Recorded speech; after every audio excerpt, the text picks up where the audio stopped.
Del libro Jesús de Nazaret de Joseph Ratzinger. El Evangelio del Reino de Dios. Cuando arrestaron a Juan, Jesús se marchó a Galilea a proclamar el Evangelio de Dios. Decía: se ha cumplido el plazo, está cerca el reino de Dios. Convertíos y creed la buena noticia. Con estas palabras describe el evangelista Marcos el comienzo de la vida pública de Jesús y al mismo tiempo recoge el contenido fundamental de su mensaje. También Mateo resume la actividad de Jesús de este modo: recorría toda Galilea, enseñando en las sinagogas y proclamando el evangelio del reino, curando las enfermedades y las dolencias del pueblo. Ambos evangelistas definen el anuncio de Jesús como evangelio. ¿Pero qué es realmente el evangelio? Recientemente se ha traducido como buena noticia. Sin embargo, aunque suena bien, queda muy por debajo de la grandeza que encierra realmente la palabra evangelio. Este término forma parte del lenguaje de los emperadores romanos, que se consideraban señores del mundo, sus salvadores, sus libertadores. Las proclamas que procedían del emperador se llamaban evangelios, independientemente de que su contenido fuera especialmente alegre y agradable.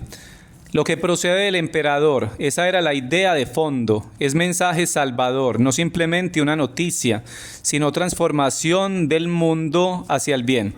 Cuando los evangelistas toman esta palabra, que desde entonces se convierte en el término habitual para definir el género de sus escritos, quiere decir que aquello que los emperadores que se tenían por dioses reclamaban sin derecho, aquí ocurre realmente. Se trata de un mensaje con autoridad que no es solo palabra, sino también realidad.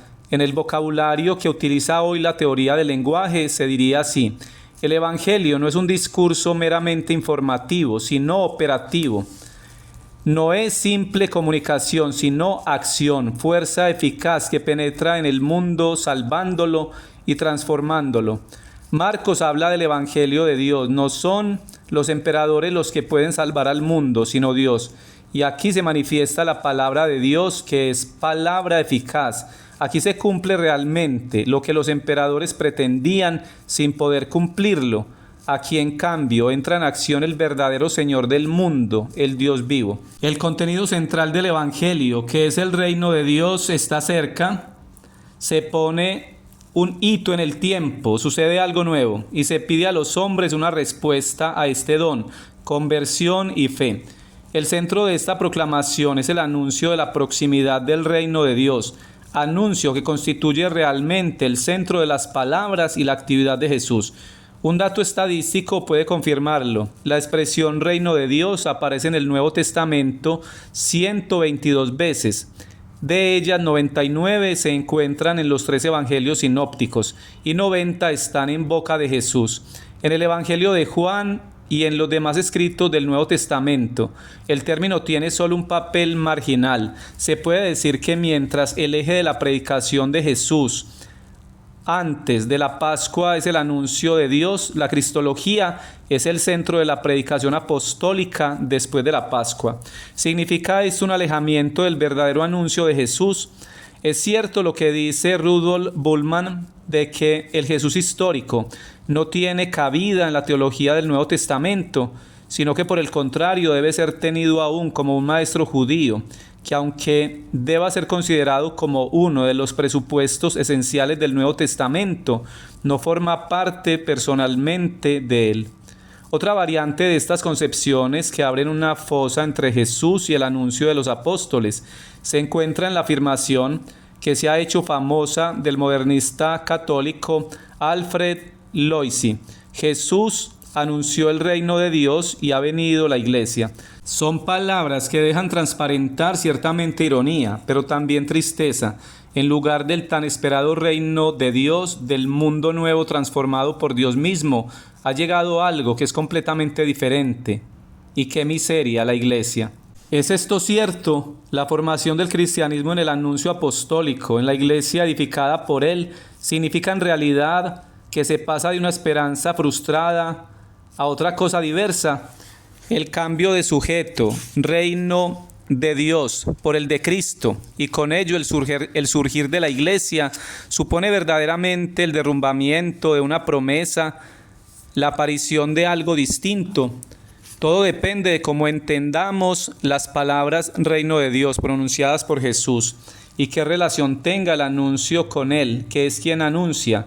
Es tan solo un mensajero que debe batirse por una causa que en último término nada tiene que ver con Él, o el mensajero es el mismo el mensaje. La pregunta sobre la iglesia no es la cuestión primaria. La pregunta fundamental se refiere en realidad a la relación entre el reino de Dios y Cristo. De ello depende después cómo hemos de entender la iglesia. Antes de profundizar en las palabras de Jesús para comprender su anuncio, sus acciones y su sufrimiento, puede ser útil considerar brevemente cómo se ha interpretado la palabra reino en la historia de la iglesia. En la interpretación que los santos padres hacen de esta palabra clave podemos observar tres dimensiones. En primer lugar, la dimensión cristológica. Orígenes ha descrito a Jesús a partir de la lectura de sus palabras como autobasileia, es decir, como el reino en persona. Jesús mismo es el reino. El reino no es una cosa, no es un espacio de dominio como los reinos terrenales. Es persona, es Él. La expresión reino de Dios, pues sería en sí misma una cristología encubierta. Con el modo en que habla del reino de Dios, Él conduce a los hombres al hecho grandioso de que en Él Dios mismo está presente en medio de los hombres, que Él es la presencia de Dios. Una segunda línea interpretativa del significado del reino de Dios, que podríamos definir como idealista o también mística, considera que el reino de Dios se encuentra esencialmente en el interior del hombre.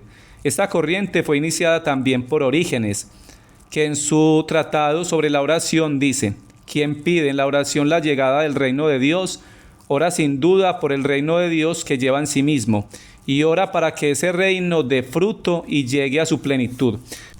Puesto que en las personas santas reina Dios, es decir, está el reinado, el reino de Dios, así si queremos que Dios reine en nosotros, que su reino esté en nosotros, en modo alguno debe reinar el pecado en nuestro cuerpo mortal. Entonces Dios se paseará en nosotros como en un paraíso espiritual y junto con su Cristo será el único que reinará en nosotros. La idea de fondo es clara. El reino de Dios no se encuentra en ningún mapa. No es un reino como el de los de este mundo. Su lugar está en el interior del hombre. Allí crece y desde allí actúa. La tercera dimensión en la interpretación del reino de Dios podríamos denominarla eclesiástica. En ella el reino de Dios y la iglesia se relacionan entre sí de diversas maneras y estableciendo entre ellos una mayor o menor identificación.